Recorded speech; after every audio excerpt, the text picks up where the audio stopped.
Ghosts aren't the only ones who come back from the dead. One story we're going to share is about a man who thought he could employ death, trick the system, and disappear forever. A tangled web of disguises, lies, and betrayal, all unraveling in the most unlikeliest of places. But some ghosts refuse to stay buried.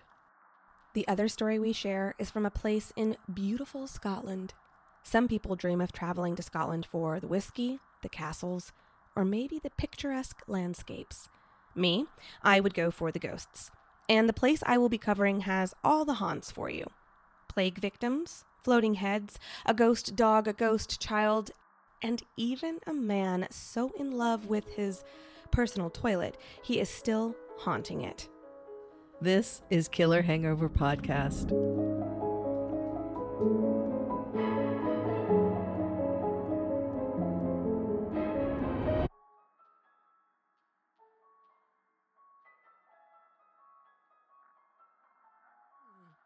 Hello, and welcome to Killer Hangover, where Beth plays detective without credentials. Bettina plays skeptic without mercy. And the stories are always a little intoxicating. I'm Beth, daughter, professional overthinker, and self-appointed historian with questionable accuracy. And I'm Bettina, mother, part skeptic, part storyteller, and professional eye roller. And this is episode 2 of season 2. So cheesy, but we're just so excited. So excited. Yes. Much needed hiatus. Yes, we kind of had to get things all in line. Yeah. 4 kids is a lot of kids. Yes. That young lady over there is very, very busy. But yeah, you should have seen the setup tonight. It's been a long time. Getting everything, and we wanted, we're coming back. We wanted to do it a little better. We got better cameras, we got a better set, we got that. I mean, I hope it's better. It's different, but I hope it's better. So in the process, Beth bonked her head with the shaker as she was making tonight's drink. I did hit myself in the head with the shaker. I am not. Notice in my entry there, I'm an overthinker, and I did not say that I am a bartender by any means. And I was trying to do the limbo underneath the wires connected to the computer and the camera. After we set everything up finally, what did you had to go get something, and then she literally took the whole tripod down. She fell so hard. She broke the tripod. She sat on it. This has been great. I am so happy to be back. Oh my gosh, my stomach hurts from laughing though. We always have so much fun together. Yes. Oh. My daughter is incredibly happy that her dog Herbie is back. That's otherwise known as Opie. So it's, been fun getting the whole gang back together. We are missing one gang member though. Our little Blakey passed. But we still have 2 very stinky doggies passing gas in the studio. Are we ready to start with our... We have, since we've done this entry into this episode 12 times practicing. That didn't sound right. Your voice sounded weird. Well, you sounded weird. Okay. So we are ready to go. I have a cocktail ready for you. Mom has a true crime story. I have a paranormal. We're not always going to be doing that for season 2. Right. But our stories will always have a link in some fashion. Yeah, that's kind of the plan. But there'll always be a cocktail. Always. And I made this cocktail up. She's just eyeing it. My bullet glass. This is probably, next time we should probably just do the setup and then I make the cocktail, because this has been sitting here for a while. The ice has melted in it. We were overly optimistic. Okay, this is called the Gardy Loo Disguise. Gardy Loo. All right. The Gardy Loo Disguise. Let me find my notes now. 1 ounce of Scottish whiskey. Nice. Scotch whiskey, yes. Then 1 ounce of coffee liqueur, Okay. a half an ounce of Amaro. Hmm. Is that how I pronounce That's how that? we're saying it. That's how, yes. Nothing has changed. Beth still cannot pronounce anything. So this adds a little bit of a bitters to it. You can do sweet vermouth if you don't want such a bittery Okay. All right. cocktail. I did do that when I was doing my trial. But then you're going to do a little over half of an ounce of creamer or oat milk, depending on what your little Okay. tummies can handle. I probably did a full ounce. Ugh, it was really kind of bad. Yeah. Do you put Oh, it in I a bet you could shaker? use full cream too. Oh, I bet we could have. Gosh darn it. Screw the oat milk and half. So you put it all in a shaker with ice, you shake it up, you don't hit yourself in the head. Like I did. You pour it in a nice little, what are these kind of glasses called? Skeleton hand glasses. No, it's called Oh yeah. a rocks glass. A rocks glass. Fresh over, no, over fresh ice. Bloop, bloop, bloop. We're really just jumping right back into this. I mean, it's so smooth. But you're supposed to shake your ingredients until frothy. And then pour it in your glass. I think you did that. I did. Yeah. So cheers. Cheers. I got the bullet. You got the skeleton hand. Hmm. My bullet has condensation all around it. It's been sitting there for a little while.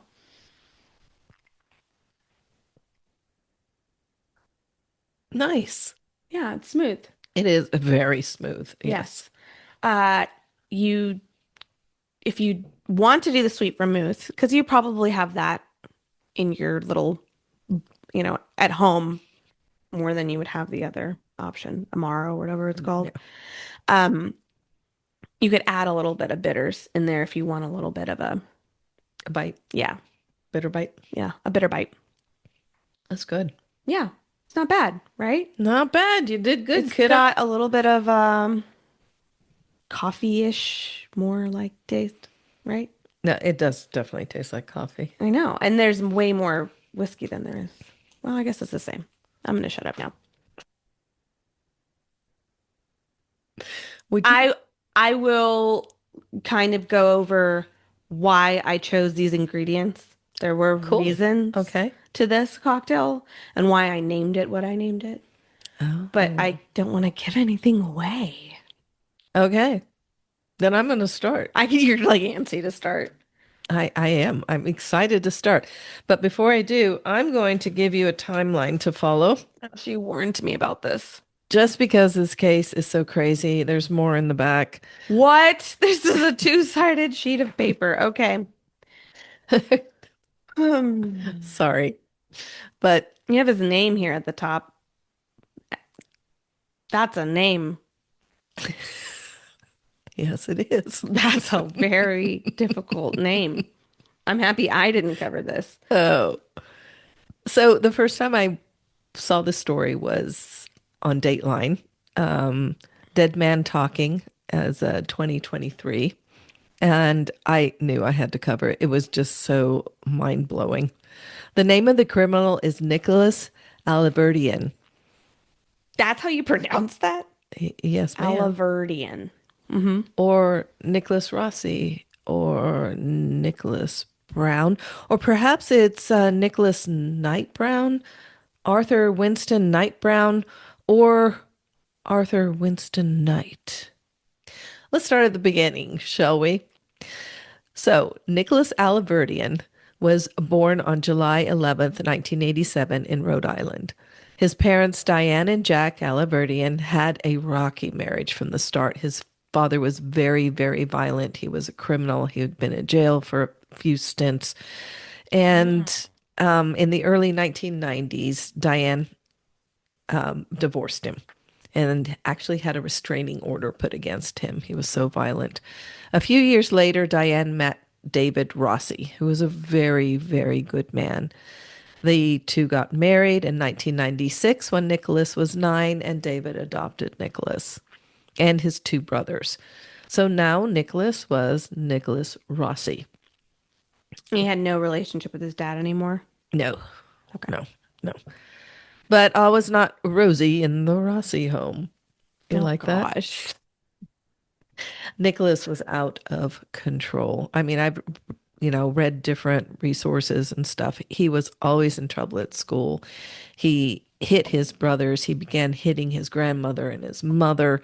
When David would hold him down, Nicholas would attempt to hit him, and when that failed, he would spit at him. How old was he? He was 9, so this was all 9 to 12. Oh my gosh. He was totally out of hand. The parents could not. Well, think about the home life he was coming from.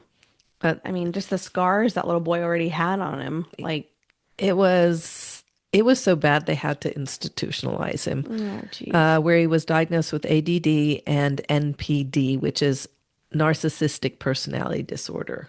This will definitely come For a kid. Wow. As a kid. You will see this. It develops strongly. That drink I just had was very strong. Nothing changed after he was released from the institution. In fact, they got worse. Diane and David could not handle him, so they asked the court that he be put into foster care after a particularly scary event on New Year's Eve. Also, David left Diane after all this. There was probably, I'm sure there was some kind of marital strife because, they put this kid into foster care. It's a lot. That's a lot. It's a lot. Yeah. Nicholas was 12 years old when he entered the system, and during that time, he alleges that he was physically, emotionally, and sexually assaulted and abused. Why do you say it like that? You don't think he really was? No. 'Cause I can only imagine he probably was.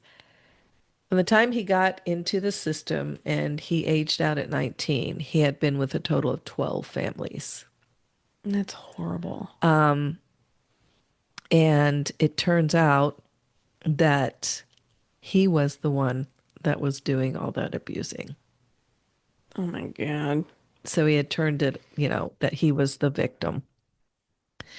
He was a troublemaker. But the thing about Nicholas is he was very intelligent. One of his teachers saw this and got him a job at the Rhode Island House of Representatives as a page. What is that? A page when he was 14. A page is somebody who works as, weren't you a page? I don't know what it is. I was a page. You work at the Capitol and you run papers back and forth to the different just do a bunch of bitch representatives and stuff. Okay. But it's fun being at the Capitol and working with the government. That's pretty cool. But why do they call it a page? Remember the movie The Page Master? Nothing. That was such a cool movie. I need to introduce that to my kids. I don't think they've seen that. Okay. Can I go on? Sure.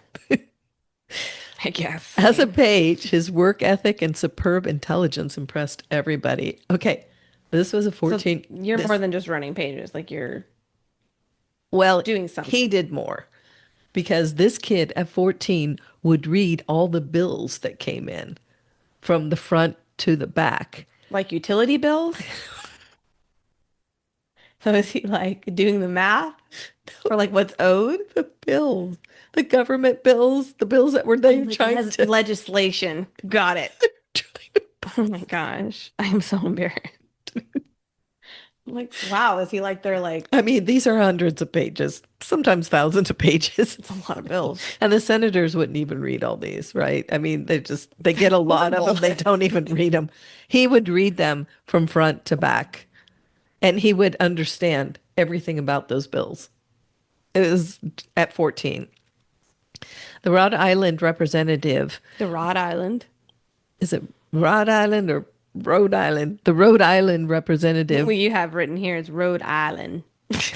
You didn't spell it right. But they wouldn't have known that unless I said something. So. Yeah, so shut up.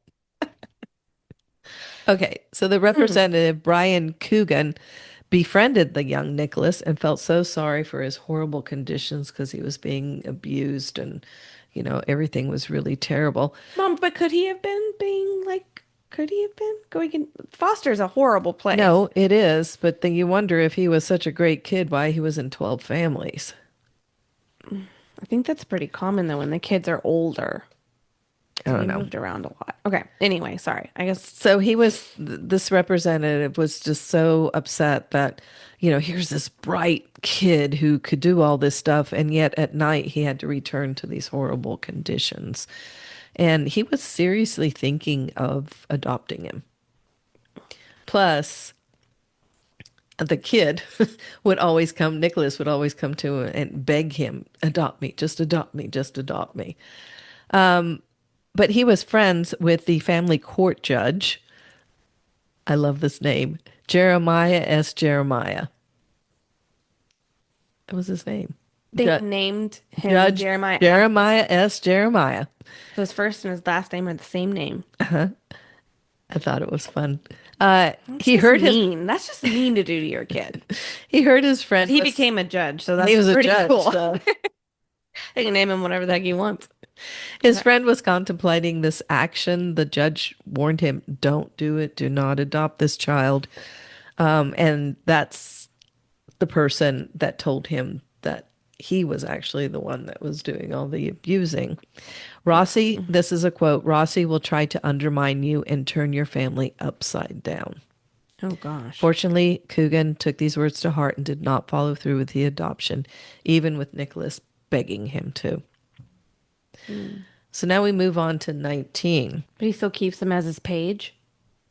Well, when you have a page, the page works for all the representatives, so it's not just one single person. So he reads the utility bills for everybody there? Yes, he does. Got it. At 19, Nicholas returned to the state house and began his campaigning and fighting for reform in the DCYF, which is the Department of Children, Youth, and Families. He once again became a shining star in the House of Representatives. Not only did Nicholas seem to have a complete understanding of State Department bills, etc., but he was also a computer whiz. Okay, I get it. This kid's smart. So, no, he threatened people with this computer stuff. You don't do it my way, and I will ruin your life. He could... By what with a computer? He could hack into any kind of system. He could... he could ruin somebody's life through the internet. Okay. So now we're in 2008. Nicholas was 21 and attending Dayton Community College in Sinclair, Ohio. There he posted on MySpace. Remember MySpace? Oh, I remember MySpace. I used to think I was able to like code because you'd get these codes from online and you'd copy and paste into your profile so you get like, the glitter bombs that would like drop down. I thought I was so cool. You were so cool. I was so cool. On MySpace, he posted that he was new and he wanted to make friends. Mary Grabininsky agreed to meet him at a coffee shop. She's a very nice young lady, and she thought, oh, this guy's new. I'll just meet him at a place where there's a lot of people. Smart girl. Okay. So he seemed lonely, but he was charming and a super good listener. That's what she kept saying. He's a good listener. He asked to walk her to class, and she agreed hesitantly. I mean, dude, this was just coffee, okay? She had a boyfriend. It was like... But maybe this hesitancy came about from that intuition we speak about. Feeling. Yeah. That gut feeling. Her class was in the basement of one of the school buildings, where Nicholas tried to kiss her when they got into the basement. And when she rebuked him, he lost it. He sexually assaulted her, but did not rape her, but sexually assaulted her. Still horrible. Oh, it was terrible. Mary fled to her class shaken, but she had an important test that day. And she was she went to class. She was in shock. Well, yeah, I was just going to say, she probably could not believe she was totally in shock. So after class, one minute she's having coffee and the next she's, being assaulted. So after class, she steps out and he's waiting for her. No. And he's pleading with her, Don't tell anybody. Please don't go to the police. Please don't tell anybody. Please don't tell anybody. I'm so sorry. I'll never do this again. I'm so sorry. Please don't. Well, whatever. She did. She went Well, to the police. whatever. Yeah. Good for her. Nicholas Is your stated, dog snoring now? Yes. yes. Your story is putting him to sleep. Oh, really? Your dog is snoring. So anyway, when the police questioned Nicholas, he said it was her. She was the aggressor. She's the one who attacked him. She's the one who unzipped his pants. But so that judge knew though stuff. So does he have like a record or like anything like No, that? there's no record. Oh my gosh. There's no record or anything on him right now. The system is just Yeah, she was the aggressor. 15 days earlier, actually, another woman had reported Nicholas had sexually assaulted her, but she withdrew her complaint. Mary, however, did not, and the case went to trial, Oh my gosh, good for her. where Nicholas was found guilty of public indecency and sexual imposition. On the day of his sentencing, he walked, oh gosh, this guy. He walked really slowly into the courtroom, wearing a three-piece suit and using a cane for sympathy. What is he, like 19 years old? How old is he? 20, 21. But he was doing it for sympathy from the judge. A cane? It might have actually worked. Nicholas received no jail time, but he was fined and had to register as a sex offender for 15 years. Okay. Good for her for following through though. I mean, too many times that just She was you the hear only trial, you hear court, you're just like, okay, I just can't. she was the only one who actually did this. So, Mary then on MySpace later, this is where the computer thing comes in. She supposedly posted that she had lied about the event and Nicholas wanted a retrial, but the post was proven to be fabricated. He was the one who put it on there. Mm-hmm. After losing that appeal, Nicholas spent the next 5 years suing anything and anyone that had anything to do with this, including the community college, Dayton Municipal Court, and many others in the Southern Ohio District Court for making, quote, serious life-altering false allegations. Of course, But a court found him guilty, so Mary and the prosecutors were also sued, but all of his claims were found to be without merit and were thrown out of court. And in Mary's case, he was ordered to pay her court fees. I mean, this woman went through hell. Her and her family went through hell because of this guy. Oh, and that's just the beginning of her timeline. Nicholas was not only spending his time appealing, he had moved back to Rhode Island. And he was back in the state house fighting for a new reform protecting children and youth. Ew. Ew. Isn't he just the nicest guy? How does he get that if he's a sexual offender? How does he get that job? Well, I didn't say he claimed he didn't report his sexual offender to, But when you apply for a job, don't you have to like, I guess you don't always get background checked, but if you're working with kids, they should background check you. He's not working with kids. He's working in the house for a reform to help the children in the system. I just heard kids and just So, no. Sorry. And he never assaulted any children. But Still. meanwhile, he's also sexually assaulting women. 5 to 6 women accused him, but the charges were always dropped because the women were terrified of him and what he could do to ruin their lives. Gosh darn it. Because of the computer whiz thing. In 2015, Nicholas moved back to Dayton, Ohio, and there he set up a nonprofit for the for the betterment of downtown Dayton. Bereavement, betterment, Again, people were impressed with him. I mean, this guy, really knew what he was talking about, including a woman named Catherine, the new woman now in Nicholas's life. They had met at church, and Catherine found him to be very caring and compassionate and felt, he was safe and comfortable because she met him at church. and he was a good guy. Plus, he was a Harvard grad. No, he wasn't. Oh, I was But like, he wait, told that's not listed here. no, he told everybody. He liked to think himself as a Harvard grad, and he told everybody he was. They dated for a few months when Nicholas asked Catherine to marry him. He was very persistent until she finally agreed. They were married at City Hall in October 2015 with a $40 ring. The day after they were married, the real Nicholas appeared. During an argument, he hit her.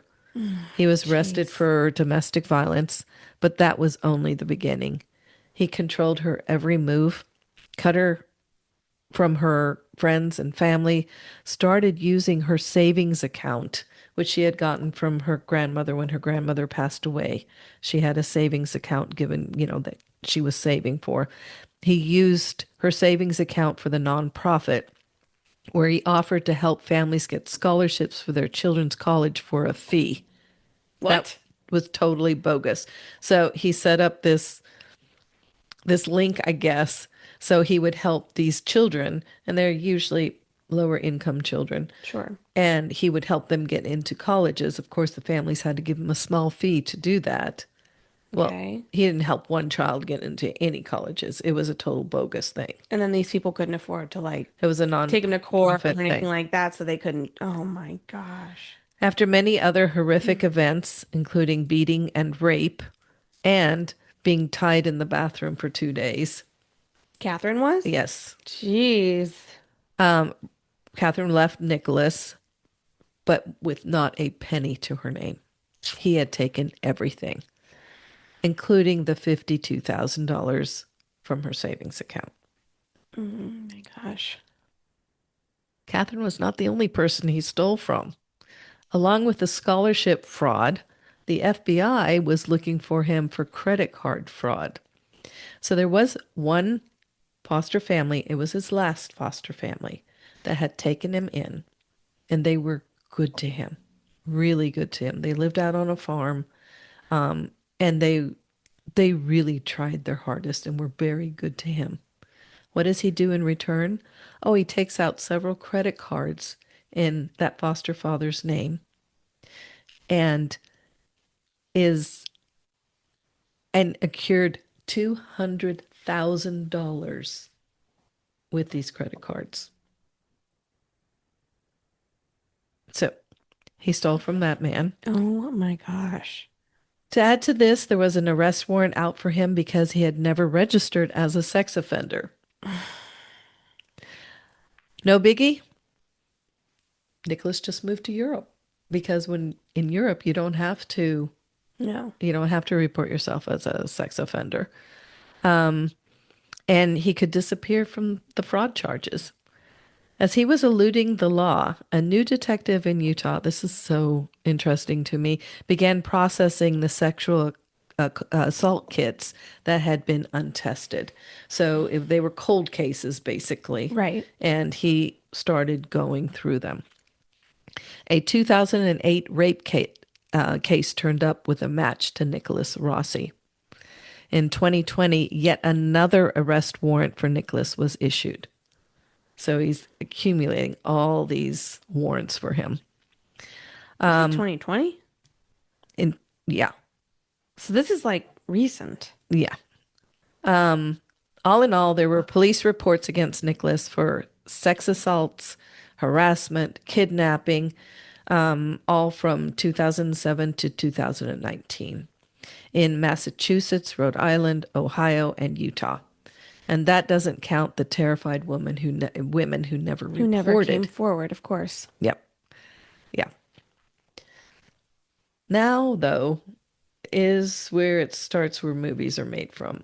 I don't think anybody could have made a movie like that. I mean, it would have been like, let's get drunk and think of a weird movie that we could make. I mean, seriously. So now Nicholas is in Europe, somewhere in Europe. And it's 2019. And he sends information to a number of media reports. Now, remember, this guy thinks that he is, he's it. and people are missing him or something. Anyway, he sends out this media report and he says he's dying.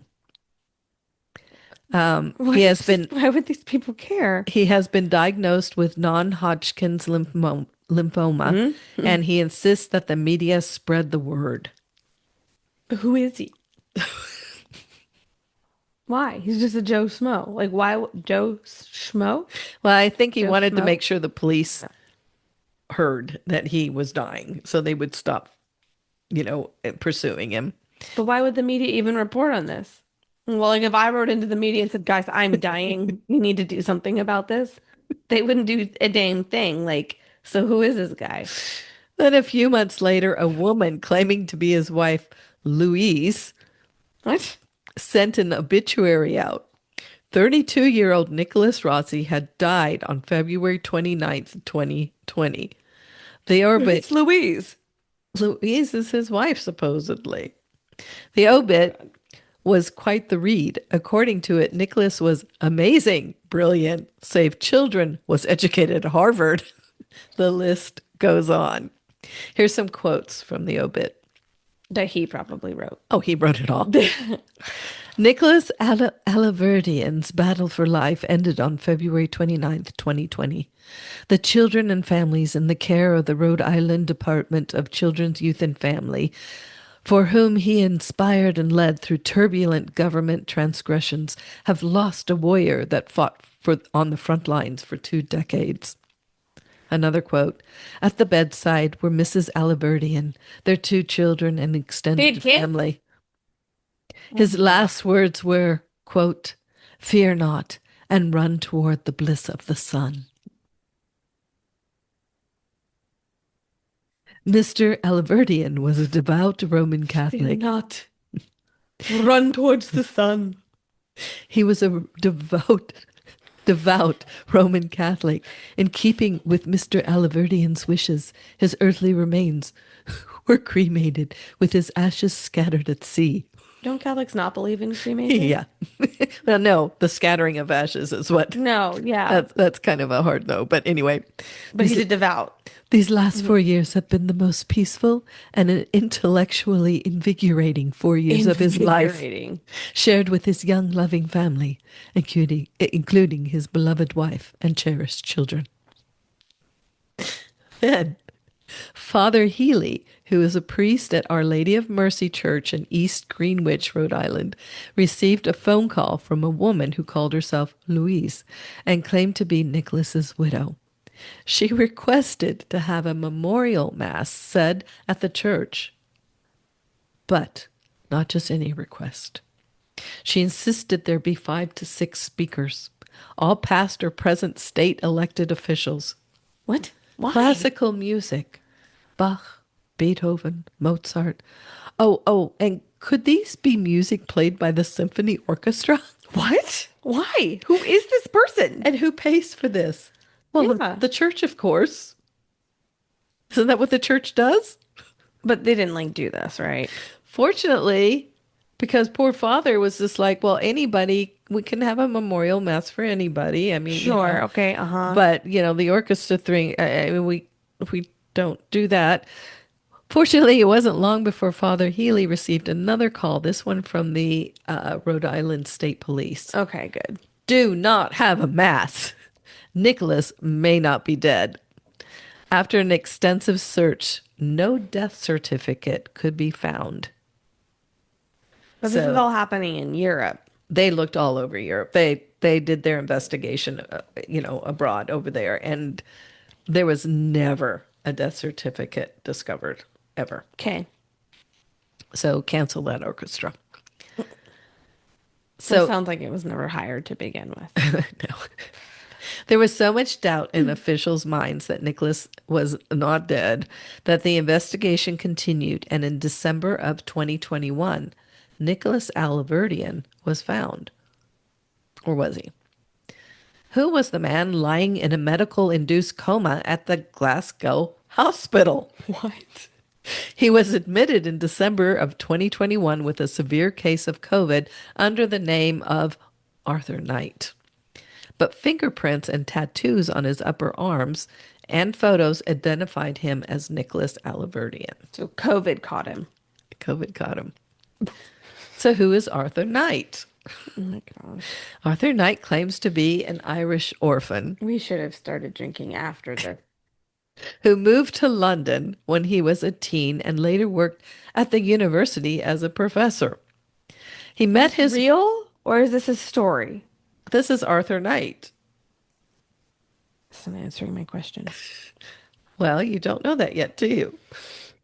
Okay. He met his wife, Miranda, in 2019 in Bristol. Louise.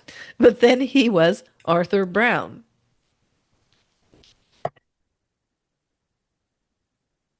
So he met his wife as Arthur Brown, not Arthur Knight. They were married February 22nd, 2020. Note, this is 7 days before Nicholas Alaverdian died. I'm just... That's why I gave you a timeline. Thank you. So it is believed that there was never a Louise. Okay, he wasn't married to Louise. It is believed that this Louise was actually this woman, Miranda. And they never had children. So yeah, don't believe anything that will. But Mom, I don't believe anything that this guy says anyway. Okay, Because he tells me so much. so after they were married, they moved to Glasgow in 2021, where in December, Arthur Knight, yet another new name, found himself in the hospital with COVID. As he was hospitalized in a coma, Arthur Knight was identified as Nicholas Alaverdian. He had distinctive tattoos on his upper left arm and forearm on his left side. As well, his fingerprints were sent out to Interpol. And so that's how they connected that. But Arthur Knight cried misidentification. He was not Nicholas Alaverdian. And he explained the tattoos and fingerprints away also. How? The fingerprints, he said, were planted. They were taken while he was in a coma and added to the Interpol notice so that they would match to Nicholas Alaverdian. And the tattoos? Well, they were put on his arm while he was in a coma. So, yeah, that makes Don't they look sense. fresh? Don't you see them? Nicholas, Arthur, was released from the hospital, but he returned after some complications. I believe he saw the hospital. I mean, this is personal, but I believe he saw the hospital as some kind of refuge or something where the police wouldn't So they like couldn't turn him in. get him. Yeah. Yeah. But then when a female doctor and a nurse told him he was being released after a very short stint in the hospital, he jumped up and assaulted them. Oh my gosh, this guy. He appeared in the Glasgow Sheriff's Court on July 7th, 2022 for the assault. Now with the second set of fingerprints, the prosecutor said that the fingerprints were indeed Nicholas's. I mean, this is 2022. This is only, a few years ago. We're pretty advanced even at that point. Did he really think he was going to get away with this? Oh.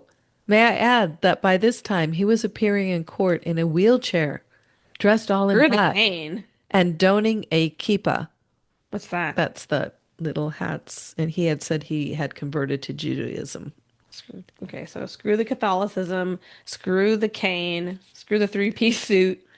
We are moving on. Now, he's Jewish and he is hunkered down in a wheelchair and just has a, mask on and oxygen. And he's just this decrepit old man dressed all in black. And yeah. Now, November 11th, 2022, it was ruled this was not Arthur Knight, but was indeed Nicholas Rossi / Alaverdian. And extradition proceedings began. I'm just putting this together. He was born in 1987. I don't know why I'm just all putting all this timeline together. But he was born in 1987, which means he's only 2 years older than me. Yeah, he's as old as Alex. So usually these stories are like, so long ago. Yeah. So I was just kind of like writing him off. And then as you're describing him, I'm like, okay, well, yeah, he probably is an old man. But like, oh, but wait, Mom gave me a timeline. Let me see. No, he's only like 38 years old. Okay. He was even younger then. Yeah. Yeah. All right. Sorry. That's okay. I don't do the utility bills. I'm not good at math. So I pay my bills. Okay. I just sorry. pay anything they say. Yeah. I mean, August 2023, the Edinburgh Sheriff's Court stated that there were no legal issues barring extradition. And in December 2023, the High Court ruled that Nicholas would be extradited. On January 5th, 2024, so that's just a few years ago, Nicholas was extradited. 1 year ago. No, we're in 26, dear. No, we're not. We're in 25. Yeah, we are. I'm not cutting that out. I'm sorry. But I'm not. Oh boy, I'm in 26. On January 5th, 2024, traveler over there. Nicholas was extradited to the U.S. side. Can I continue, dear? He was extradited to the U.S. Here's a side note. It's only 2025. That's the side note. Dear. While sitting in the Utah prison, Nicholas made a request to the court that the court jailers have to refer to him as Arthur Knight, even though he had been extradited and his name denied by the district court judge. Oh my god. No one's calling you Arthur Knight. Oh my gosh. So in this first court appearance, it was January 18th, 2024. He appeared in a prison video. Okay. And you could hardly understand him. Okay. I'm sorry. It was really funny. So he's in the prison and he has an oxygen mask on. And while speaking, does he need this? Does he need this oxygen mask, or is this still just? But he's in prison, so like, I don't know. How's he still pulling this? Okay, I don't know. But he's in a wheelchair. He's got this oxygen on like this, and he's speaking in this Irish English accent that he was born in America. He was born in Rhode Island, and he's gasping for air. Okay, so he's you can't understand him.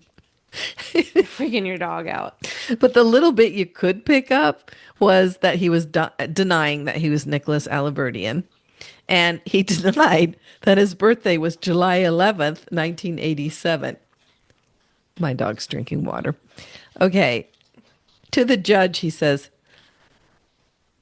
"No, my lady, it is the 22nd of November, 1986.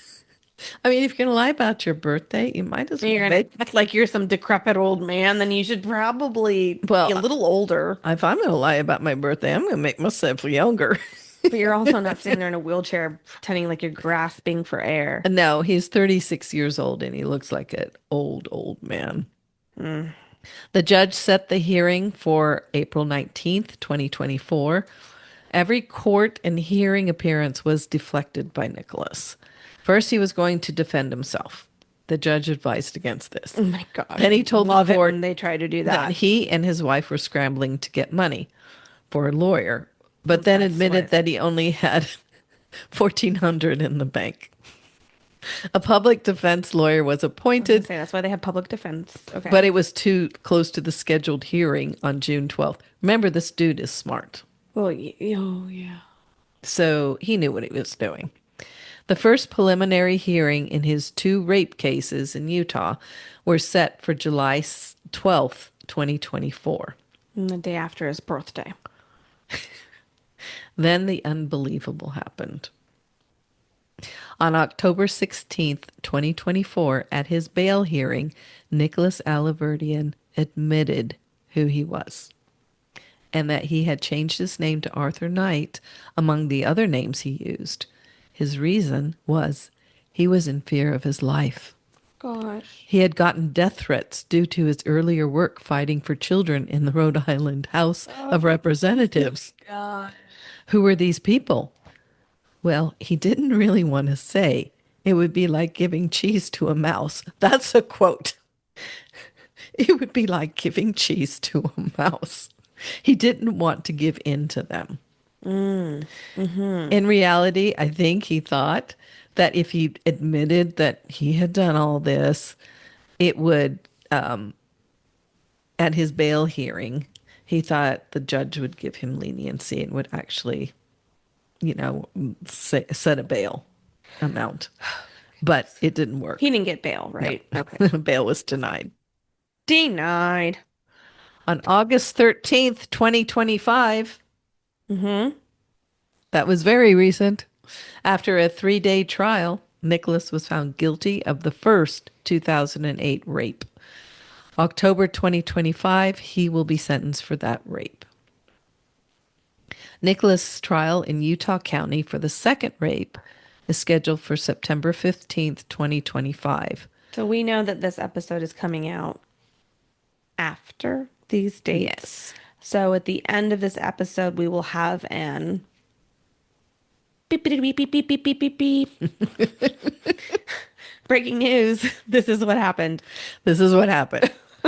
And I hope that I am able to tell you that this criminal who has raped, assaulted, stolen large amounts of money, cheated, and lied has been sent to prison for the rest of his life. I hope I can tell you that. Anything less would be a horrible injustice to the victims. Oh, and by the way, his wife still stands by him. Miranda. And I don't know, she knew what was going on. Miranda Louise. Miranda Louise.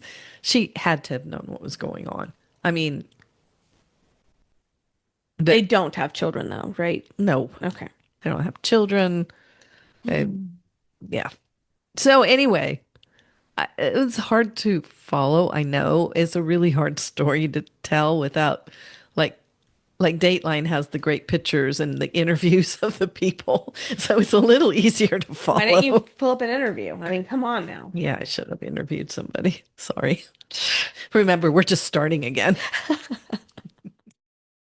Hello, this is Bettina with a Nicholas Rossi update. He was convicted in separate trials in August and September of 2025 of raping 2 women in Utah in 2008. The state has indeterminate sentencing, which is given in a range of years rather than fixed numbers, and it will ultimately be up to the state's Board of Pardons and Parole to determine how long he will spend in prison. This is just something that Utah does. In the first case in Salt Lake City, the judge said that the term should range from 5 years to life in prison. In the second case in Utah County, the judge also sentenced Rossi to between 5 years and life. These are to be served consecutively, meaning one after the other. At the sentencing, the victims addressed the court, telling their stories and how even now they are affected by the crimes. Then, in true Rossi style, he also addressed the court, stating that the women were lying and he will appeal. No surprise. Just a side note here, highlighting Rossi's continued manipulation. The deputy Utah County Attorney, Stephen Jones, pointed out during the sentencing that Rossi had made 4,498 phone calls to his wife from the Utah prison. 344 of those calls were from other prisoners' accounts, which of course totally goes against the prison policy. Then again, it is Nicholas Rossi we're talking about. Rossi also faces multiple complaints in Rhode Island for alleged domestic violence, as well as fraud charges in Ohio. So, who knows? I may have to get back to you on yet another Rossi update. Cheers, friends.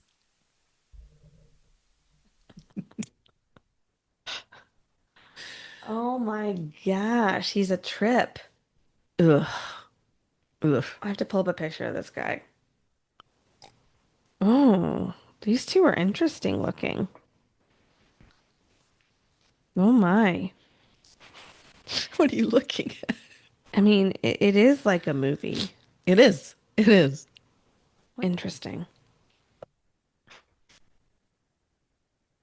Quite interesting. It's pretty fascinating. No, I don't want it anymore. Alrighty. I'm ready. Okay. I'm going to say across the pond, and my story takes place in Edinburgh. Okay. Scotland. Edinburgh. Pronounced in many different ways in my research. You pronounced it a different way. You said Edinburgh. I heard Edinburgh. I've heard Edinburgh. I think it's bra. Bra. Yeah, bruh. I said it wrong. I I'm going to say Edinburgh because that's what my little American tongue can handle. So I'm sorry if I offend anybody, but that's what I'm going to call it. Yeah, I'm sorry for I say that, but I'll it. probably say like 12 different ways. So here we go. So when you think of Edinburgh, if you think about it, I don't know, you think when you sit and you dream of it, thought of it, but I will now. you think castles and kilts and bagpipes, Scotland. Okay. Don't look at me confused. No, I'm with you. Okay, so you're only half right though. So, because under all of that charm lies something far creepier, and I mean literally under the charm. Deep under the hustle and bustle of the city is a whole network of streets, ghosts, plague doctors, floating heads, and more. Are we talking tunnels? Like underneath the city? I'm getting there. And I almost shoved my glass off the bar. Yes, Mom. I am going to be taking you into the depths. Depths. I'm going to be taking you into the depths. You don't pronounce the P, do you? Depths. I think I say that word. It's a weird word. Depth of Mary King's Close. Okay, never heard of it. First, let me give you a little history of Edinburgh. It's the capital of Scotland, and it was established in the 12th century, 1130 to be exact, by King David I. It was built on like the spine of a rock. So here it is, and then everything kind of like mounts, so like that. Okay. Okay. If you're not watching on YouTube, you're screwed. Just imagine the spine of a rock. Okay. And at like Big rock. So everything kind of slopes downwards. Yeah. And at one end is Edinburgh Castle, which was built in 1103 of volcanic rock. Oh, wow. And then at the bottom of the spine is Holyrood Palace that was built in 1670s.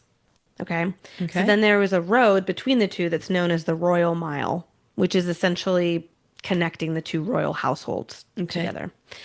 So then off of this main road, off of the Royal Mile, is this like spider web of narrow streets called wynds and closes.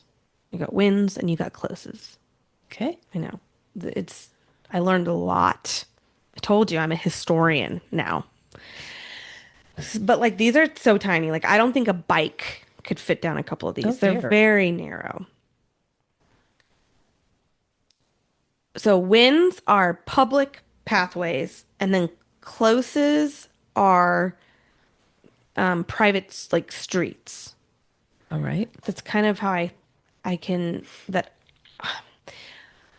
close is essentially like an alleyway that with a gate slapped on the end of it. So like the HOA version of an alley. Okay. People live on these. Okay. That's kind of what I would describe it as. Okay. So in 1560, this huge 24-foot tall wall was built around Edinburgh Okay. to protect from the English invasion. Of course. But now with this wall, the city can't expand because it's hitting a wall.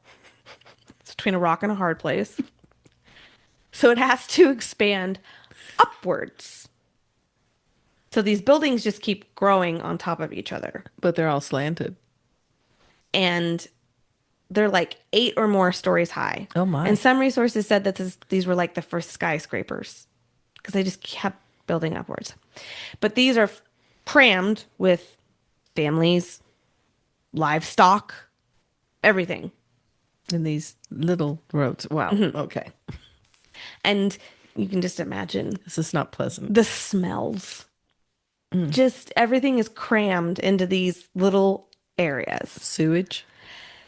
So twice a day, tenants were allowed to dump their chamber pots into the street, yelling, "Gardy Loo!" This is what I named my cocktail. Ew. Gardy Loo! Translation, duck, here comes my poo. Not really, but that's basically what they're saying. And then everything just rolls down into Norlock, which was a giant man-made lake that all the sewage and everything would Lovely. go into. These days, it's this gorgeous gardens called Princess Street Gardens. Back then, wasn't so pretty, but I think maybe that's why the gardens are so lush now. They're A probably lot very of fertilizer. just Gross. Oh my gosh. and the Norlock. What does Norlock sound like? What does that sound like? Why is that bothering me? Like a Sounds like a Nestlock. The Nestlock monster. Nestlock? Isn't it? The Loch Ness? Yeah, that one. Boy. Anyway, It's the Norlock 2026, kid. is this.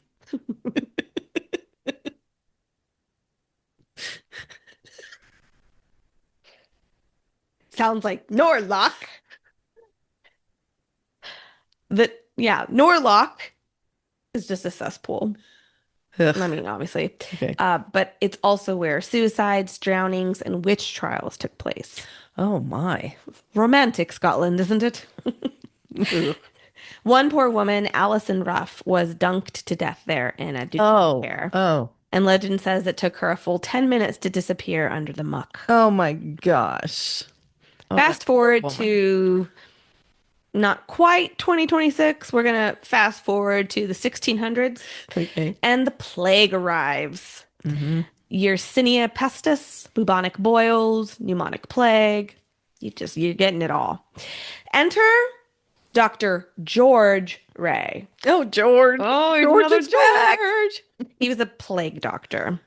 You know, the terrifying like bird beak masked with like, so they would stuff these bird beak mask things with herbs to help them with the smell. Yeah, so that was his daily uniform. He saved countless lives. He would be cutting open boils and burning the infections away. And then in true tragic fashion, the council stiffed him on his pay. They didn't think he was going to survive all of this. Oh my gosh. So they promised him all this money and they never paid him. He died broke after 10 years of fighting for his wages. So if anyone has a reason to haunt the place, I would say George has it right. George. So Mary King's Close, this is what I'm talking about, is one of the closes there. So it's one of the nice alleys with people living on it. And it was one of the nicer closes. So closes back then, they were named after prominent people or businesses that were on the close. So a lot of resources were like, so I don't know why it was named Mary King's Close. But then other resources were like, well, Mary King lived there. And I think that Mary King was pretty cool. I'm going to tell you about her. But so, I mean, I think it makes sense why it was named after her. So documents dating back to the 1600s called it Mary King's Close. She lived there. She's really cool. She was a widowed mother of 4. And she owned her own business. Wow. Back in those days. Wow. Very impressive for a woman at that time. She was a fabric merchant and she was also a burgess, which is a title that was her husband's title. And when he died, he left her his title. Oh, wow. I didn't know you could deed, know that you could men could will a title. Women, yeah, especially to women. exactly. Yeah. So he was a burgess. He died. He made her a burgess in his will. And so she's an authoritative, she's got some authority. And I read that the passed on title gave her a city council seat and allowed her to vote, which Ooh. women would not be publicly allowed to vote in Scotland for over 300 years later. Wow. She was way ahead of her time then. Yes. So, yeah, I think it should be named after her. And because she was like a fabric merchant, a lot of there was a lot of like artists that lived on and craftsmen that lived on her close. And so I read that it was very decorated. She had like her fabrics everywhere, and it was just very artsy Artsy. and bright Yeah. and fabrics. So I thought that was pretty neat. So she was a pretty powerful woman of the time period. And I already said the closest one of the nicer ones. It was right near St. Giles Cathedral in the center of the Royal Mile. And the tenement homes housed artisans and craftsmen. I already said all of this, decorated beautifully, yada, yada, yada. Now, let me explain how the living situation of these closes worked. So, as I mentioned, they built up. And remember, Gardy Loo. So, these homes, the higher floors belonged then to the more wealthier, wealthy. Yeah. and the poor were down. So, they actually even started housing people in the cellars Oh gosh. because they just kept expanding and growing. And so then down in these cellars, even they have livestock and people, like everything's all housed together in these tight quarters. It's bleh. Okay.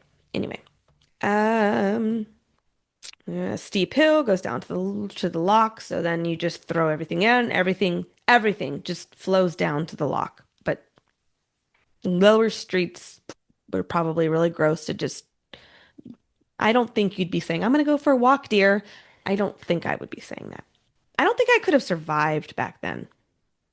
Like, I know That's I something you wouldn't would know know. anything, Yeah, that's but what you'd know. thank God I have indoor plumbing. We're very blessed. Let's just put it that way.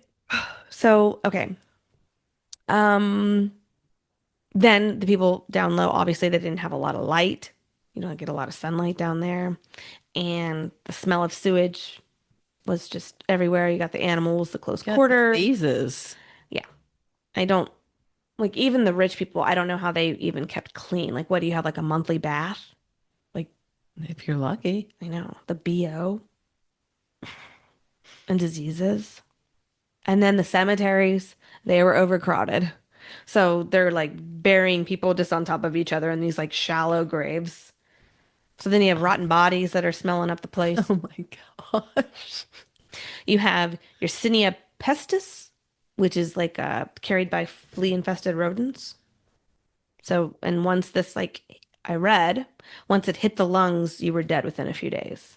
Wow. The pneumonic plague, the Black Death. More common was the bubonic plague with like pus-filled boils. It just doesn't this sound glamorous? It's so sexy, like Bridgerton.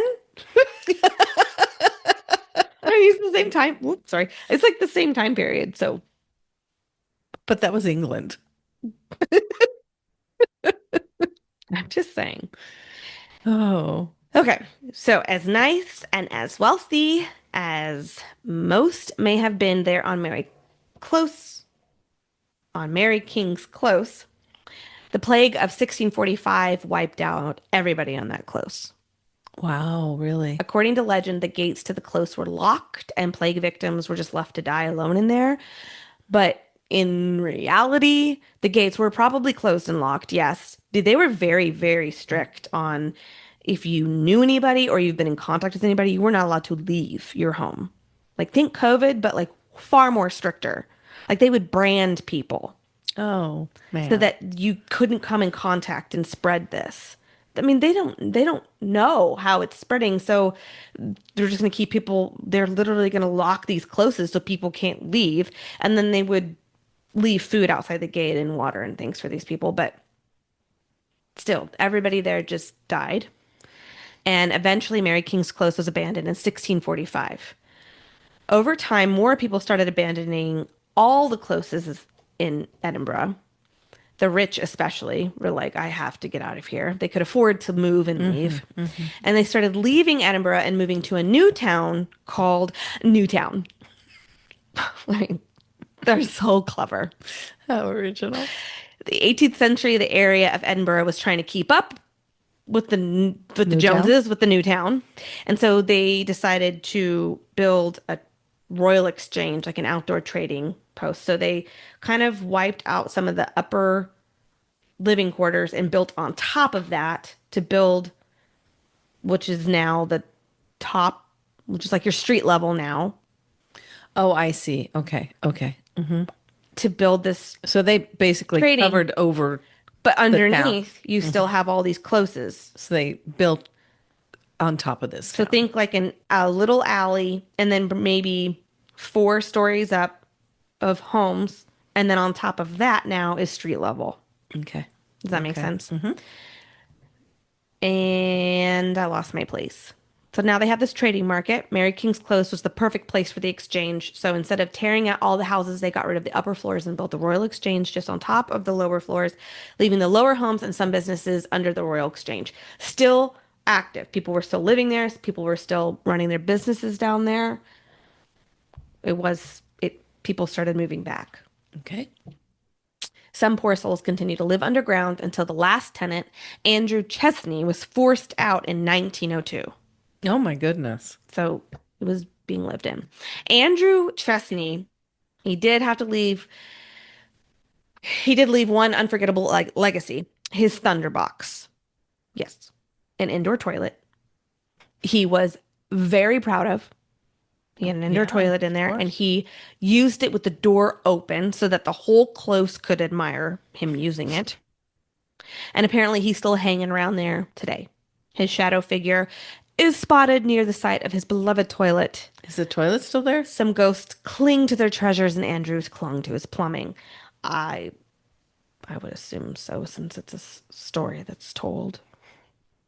I want to see that toilet. Today you can go and you can visit Mary King's Close and tour it.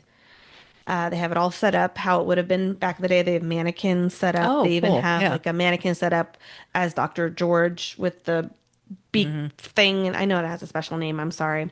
But it shows you how small these homes were. I mean, they are these tiny areas.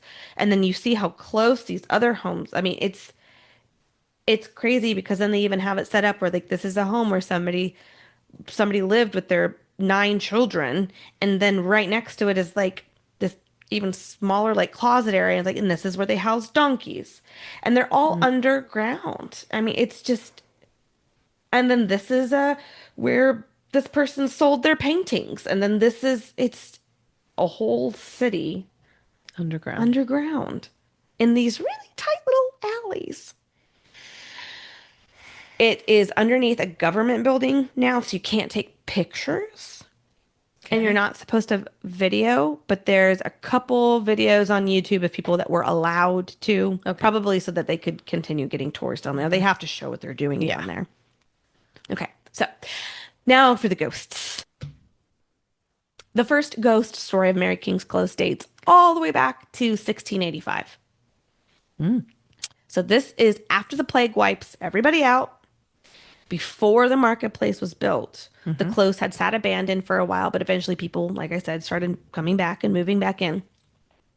And in 1685, a lawyer, Thomas Coulthard, moved in. Their maid left them immediately, saying that the house was haunted. And the wife, a few times, felt she was being watched, and she told her husband this, and he's, Go away, woman. Woman, just stop. And one day while she was resting in a chair, she looked up. She felt like she was being watched, and she saw an old man's head floating above her. Oh. She tells her husband. She's freaking out. Thomas doesn't believe her. Or the maid. Again, women, just, you guys are crazy. One night, he wakes up, and he too feels he's being watched. And up above him, floating above his bed, is a floating head. Good. An old man's head, just floating above him. Well, Thomas is freaked out. Okay. I mean, there's just this old head floating above him. I can just picture him. He starts to pray. He just closes his eyes really tight. I can just picture him laying in bed, like just praying, clasping his hands, praying hard. And he starts to open his eyes to peek, see if this old man's head is gone. And a whole other head floats into the room. So now he's got two heads there. He's got his old man's head and a child's head floating above him. His eyes really shine again. He just shuts them and he starts praying again. And he opens his eyes, and this time a ghost cat comes into the room. Favorite. I don't think he's praying right, because this should not be happening. He's not praying hard enough. He shuts his eyes really, really tight again, and I don't think I would. He opens his eyes, and a ghost dog walks into the room. Doesn't this sound like, I don't know, like the napping house where everyone is sleeping, and then like there's the grandma, and then the kid, and then the dog, and then the cat, and then the flea, and then like a fable. I'm not done. Again. What prayer is he saying? I don't know, but he closes his eyes really tight and he starts to pray, and he opens his eyes and disembodied arms are floating above him. Oh my. All these figures are just dancing, mocking his prayers above him. It's the weirdest sleepover ever, I swear. He hears a loud moan, and then everything vanishes. Ow. Many people report being watched down in the old close and the feeling of great sadness. Oh, in 1992, a Japanese medium visited the close. Her name was, I'm so sorry, Aiko Gibo. Aiko Gabo. Shut up, Mom. I could totally just roast you in your years now, but I won't. She felt a very strong, heavy feeling coming from one of the rooms on her tour. She couldn't enter the room because of the dread she felt. It was just too strong. Then she felt like a tugging on her pants, kind of like a small child pulling on her. But she left. It was just too sad. A couple days later, she's just haunted by this. Not like really haunted, but it just won't leave her mind. So she wants to go back, and she wants to return to the room.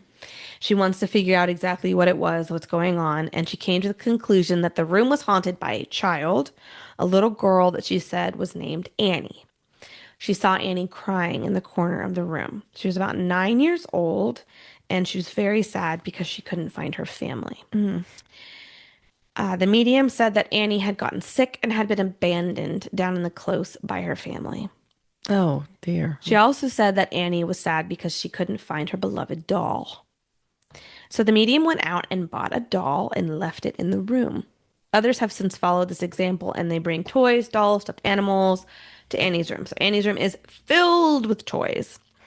And once a year, the museum gathers all the toys and they donate them it's called the Sick Kids Friends Foundation, which I think is really neat that they do that. Yeah. But they do that all except for the original doll. Until some douchebag decided to steal Annie's doll. Oh, no. She's been missing now for years. Oh. There's like a hashtag going around on the internet, bring back the doll. And they're begging for somebody to just, we won't even be mad, just please bring back our doll. Who would do that? I mean, that's a douchebag, like I said. Just dumb. Ugh. Dr. George, in his bird beak mask, is seen that has to have a better name than that, but that's what I'm going to call it. Is seen wandering down in the close. But can you imagine seeing that spirit? No, those are scary masks. I mean, I understand, like, what a sweet guy, poor guy. And you understand what he had to do. You understand why they're wearing it, but can you imagine a patient? You've got fever. And then you just see hallucinating, and all of a sudden this and how dark. does he even get close to like burn? He's got to be like poking you with this beak. A ghost dog, maybe the previous dog from the lawyer, I don't know, is seen wandering the close, and he's even been seen curled up on chairs. Oh, I know. I thought that was kind of sweet. A woman in white, black is seen most frequently. I gotcha. And people believe that it is Mary King herself. Okay. She will be there clear as day and then just vanish. People argue that a lot of the earlier hauntings were caused by hallucinations brought on by the wonderful methane rising from the lock. But this doesn't explain the footsteps heard now in empty rooms and voices echoing from the dark. So Again, I named my drink the Gardy Loo Disguise. It's a spooky cheek. It's a spooky. It's a spooky, cheeky drink with a hidden kick. Okay, just like Edinburgh's dark alleys and a certain fugitive that you were talking about in his many masks. Okay, Nice. a Gardy Loo disguise. Okay, anyway, I'll go over the ingredients again. I did the Scottish whiskey, duh, covered Scotland. Then I did a coffee liqueur for the dark, dirty streets. And like the underbelly vibe. Like, okay. And then I did the Amaro, which I still think that's how you pronounce it, but it's like the bitterness of just life. yes. I put in here the bitter truth behind a disguise, trying to be all, but just bitterness. So the cream, it smooths it out, but it also disguises the darkness. Get it? Get it? Nice. Yeah, thank you. Thank you. I thought Nice, nice. that is all I got for you, Mom. So I'm back to the lawyer who sees all these weird things floating above him. I can see that he was drugged somehow. Methane gas, maybe there's something in his teeth. Well, they weren't lights. Do you see something in his teeth? Tea. Oh. The maid and the wife went, okay, he's going to see some stuff tonight and prove us right. Well, I mean, the maid dipped right away. Didn't they used to light their lights with gases though too? And you're in such a small quarters, like I don't think necessarily from the gases from all the poo, but I mean, just think about all Think that. about everything together underneath there. Exactly. Just yeah, I think that. Yeah, I can't say that was. I mean, quite the party though. You got a cat, you got a dog, a floating old man, a floating young child, heads only. Then you got some arms. The arms crack me up. Where did the arms come in? She's coming in dancing. And how do they come in? Are they like holding hands together? Are they just I liked what one's you way over here, one's what way over you were here. doing. One's backwards, one's forwards. Like, I don't. It's just, just picture it. I don't know. The dude was on something. I don't know. But then there's this big long moan, and then everything's gone. It was him. Ugh. I just like that he just kept praying though. Like this stuff is gonna go away. No. It's not. It's just gonna get better. Oh my gosh. Oh, I just still, because we went to Astoria, and we went down in the tunnels, and they explained to us on the tour, this is where somebody lived, and this is also where a business was and everything. Right. And I just still can't grasp that concept. I just think it's so interesting. Of living underneath. And I understand though that the cities had to build upwards. So it's just crazy that was ground level and then everything just built upward. It's just fascinating. It's underneath. Seattle has tunnels like that where they actually have a lot of. I mean, it's like that you could see where the stores were and everything else. I hear Kansas City has them too. The tunnels? Yeah, I've heard that too. I just think that's so interesting. It is. No, it is. And you have to question what's down there. Rats. Floating heads and arms. Bats. Bats are not going to be down there. Okay. You're a little batty. Well, this was a good one, Mom. How fun. How fun. We survived. I mean, we're on for a good start for season 2. We survived a haunted location. We're surviving 2026 and floating objects. I'm so sorry about that. Oh my gosh. I don't know where my head was. Mom barely survived a fall taking down the Trump. Obviously, I hit my head. I hit my head. I mean, literally, it was just shaking it. Okay, well. I don't have I don't either. I don't have anything. This has got to be bad luck, but. Is it? Here's to 2026, Mom. Cheers, Mama. Cheers. I love you, kid. Hi, guys. Beth here. I just wanted to hop on here to let you know that I know, I know the joke is on me. It is 2026. In my defense, I just have to say, we recorded that episode in like May of 2025. So we were nowhere near 2026. But yes, I know the date. I know this was released in 2026. Joke's on me, and I owe my mom an apology. So sorry, Mom. See you in 2 weeks. This has been Killer Hangover Podcast, an original production written, produced, and designed by yours truly. All of our amazing music that always sends shivers down my spine was thoughtfully crafted by Dangerous Schmidt. And the other thing that gives me those chicken bumps, as we say, is you guys. Big love and huge thanks to all of our listeners. You truly make these hangovers possible. If you liked the episode, do us a favor. Please rate, review, and subscribe wherever you listen. If you want to get in touch, you can find us on Instagram and Facebook at Killer Hangover Podcast, or shoot us an email at killerhangoverpodcast@gmail.com. Until next time, stay safe, lock your doors, drink some water for that hangover, and call your mom.